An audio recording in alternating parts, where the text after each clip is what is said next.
ඔයාගේ ජීවිතේ කන්ට්‍රෝල් එක ඔයාගේ අතින් ගිලිහිලාද? එහෙනම් පාලනය කරන්න පුළුවන් එකම දේ තමයි ඔයාගේ මනස. මනස පාලනය කරන්නේ කොහොමද?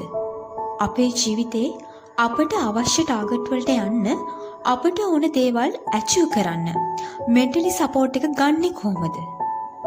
එහෙමත් නැත්නම් වර්තමාන තරඟකාරී ජීවන රටාව තුළ විවිධ හේතුන් නිසා ඇතිවන මානසික පීඩනය හා මානසික ගැටලු වලින් අප මිදෙන්නේ කොහොමද?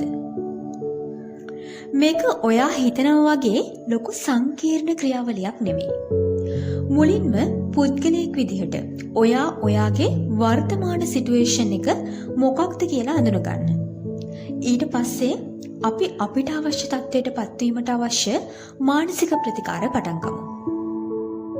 මේකේ හොඳම දේ තමයි ඔයාගේ ප්‍රශ්නේ මොකක් වුණත්, සිටුේෂන් එක මොකක් වුණත් මේක හරහා ඔයාට ලැබෙන්නේ ඔයාගේ මනස කන්ට්‍රෝල් කරන්න පුළුවන් ටූල් එකක්. ඒ තමයි භාවනාව.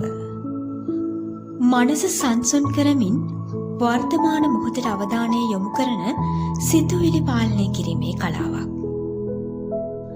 පුංචි කාලේ පාසල් යනකොට ගාත කියලා චුට්ටක් භාවනා කරද්දී ඇස් ඇර හොරෙන් බලපු අතීතයක් ඔයාට වගේම මටත් තිබුණා. එදා අපි භාවනා කළේ කිසිම අවබෝධයක් නැතුව. අද අපි ඒ දේ කරන්නේ අපේ ගොඩක් ප්‍රශ්න වලට උත්තරයක් විදිහට. අපේ ජීවිතේ සම්පූර්ණයෙන්ම වෙනස් කරන මැජිකල් තෙරපි එකක් විදිහට. දියුණු රටවල මිනිස්සු මෙඩිටේෂන් කියන එක ආගමක් විදිහට නෙමෙයි, ස්කිල් එකක් විදිහට ප්‍රැක්ටිස් කරනවා.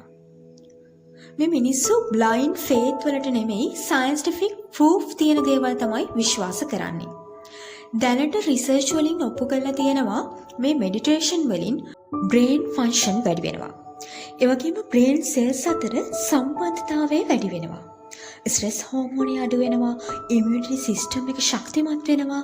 ඒ වගේම පුද්ගලයෙක් විදිහට පුද්ගලයාගේ ප්‍රොඩක්ටිවිටි එක වැඩි වෙනවා. විශේෂයෙන් රෝහල් ගත්තොත් රෝහල් වල ડિප්‍රෙෂන්, ඇන්සයිටි අඩු කරන්න මෙන්න මේ කියන මෙඩිටේෂන් උදව් වෙනවා. කැන්සර් පේෂන්ට්ලට මේ වෙද්දි ට්‍රීට්මන්ට් එකක් විදිහට මේ මෙඩිටේෂන් කියන දේ භාවිතා කරනවා.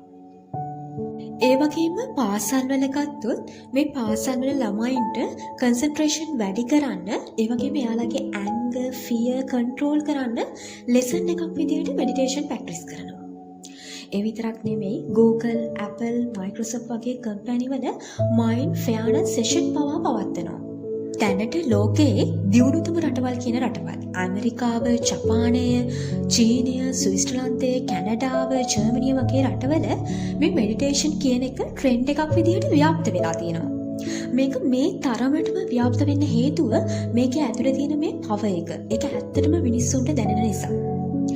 දවසේ තියෙන පැය 24න් ඔයාගේ ජීවිතේ සම්පූර්ණයෙන්ම වෙනස් කරන්න පුළුවන් මේ මැජිකල් තෙරපි එක වෙනුවෙන් එක විනාඩි 15ක් වෙන් කරන්න. උදෑසන 4-5 අතර, එහෙම නැත්නම් රාත්‍රියේ නිින්දට පෙර මේක ඔයාට කරන්න පුළුවන් නම් මේකෙන් වෙන ඉෆෙක්ට් එක ගොඩක් වැඩි. හැබැයි ඔයාට එහෙම කරන්න ටයිම් එකක් නැති කෙනෙක් නම් දවසට ඔයාට මේක කරන්න පුළුවන් කොච්චර කාලයක්ද අන්නේ කාලේ මේ වෙනුවෙන් කැප කරන්න. දවස් 21ක් මේක එක දිගටම නොනවත්වම කරලා බලන්න. ඔයා නොදැනුවත්වම ඔයාගේ ලයිෆ් එකේ ලොකු වෙනසක් වෙනවා. ඇත්තටම මේක බලයක්. ඔයාගේ ඇඟ ඇතුලේ ඉන්න ඔයාගේ ශක්තිය අවදි කරන්න පුළුවන් බලයක්. ඉතින් වෛද්‍ය විද්‍යාව තුළ බෙහෙත් වලට පවා සුව කිරීමට නොහැකි වෙච්ච රෝග මේ භාවනාව හරහා සුව වූ අවස්ථාවන් අපි බොහෝමයක් දැකලා තියෙනවා. ඇය නමින් ඇනිටා මෝජානි. කැන්සර් ස්ටේජ් 4 ලෙවල් එකේ හිටපු ඇනිට වෛද්‍යවරු කිව්වේ එයාට ඉතුරු වෙලා තියෙන්නේ තවත් දින කිහිපයක් විතරයි කියලා.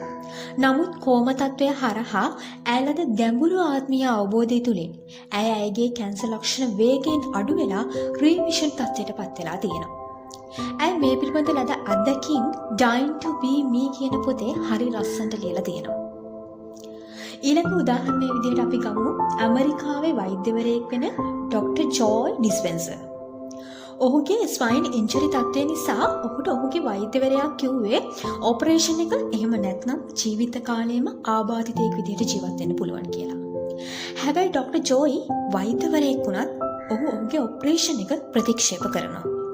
ඔහු ගයිඩඩ් මෙඩිටේෂන් සහ විෂුවලයිසේෂන් හරහා මොළය සහ ස්නායු පද්ධතිය පුහුණු කිරීමේ ක්‍රියාවලියක් සිදු කරලා මාස කිහිපයකට පස්සේ ඔහු ඔහුගේ දෙපයින්ම ඇවිදින්න පටන් ගන්නවා. මේ පිළිබඳව ඔහුගේ ලද අත්දැකීම් You Are the Placebo නම් පොතේ පැහැදිලිව විස්තර කරලා තියෙනවා. ඒ වගේම ඩොක්ටර් හර්බර්ට් බෙන්සන් ඔහු විසින් cancer heart disease chronic pain තියෙන රෝගීන් 1000කට අධික පිරිසක් එකතු කරලා ඔවුන්ගේ වෛද්‍ය ප්‍රතිකාරවලට මෙඩිටේෂන් එකතු කරලා තියෙනවා. මේ ප්‍රතිකාර අවසානයේ බොහෝ රෝගීන් පැවසුවේ doctors gave little hope but meditation gave strength to live. ඉතින් භාවනාව කියන්නේ රෝගයක් සම්පූර්ණයෙන්ම නැති කරලා දාන්න පුළුවන් මැජික් එකක් නෙමෙයි. හැබැයි ඒ හරහා යම් රෝගයක් වැළඳී සිටින රෝගියෙකුට ඔහු සම්පූර්ණයෙන්ම රෝගියෙකු ලෙස සිටීමේ හැකියාව දුර්වල කරනවා. ඒ වගේම තමයි රෝගයත් සමග ෆයිට් කරන්න පුළුවන් හැකියාව වැඩි කරලා ඔහුගේ සුව වීමේ ප්‍රවණතාවය වැඩි කරනවා. ඉතින් මේ භාවනාව කියන්නේ ඔයාට දෙන මිලකල නොහැකි තෑග්ගක්. මුලදී මේකට ඇඩ්ජස්ට් වෙන්න ඔයාට අමාරු වෙයි. හැබැයි ඔයා හදවතින්ම කරලා බලන්න ඔයාටම මේකේ ලොකු වෙනසක් දැනේවි වගේම ඔයාගේ ගොඩක් ප්‍රශ්න වලට මේ හරහා උත්තරයක් ලැබේවි.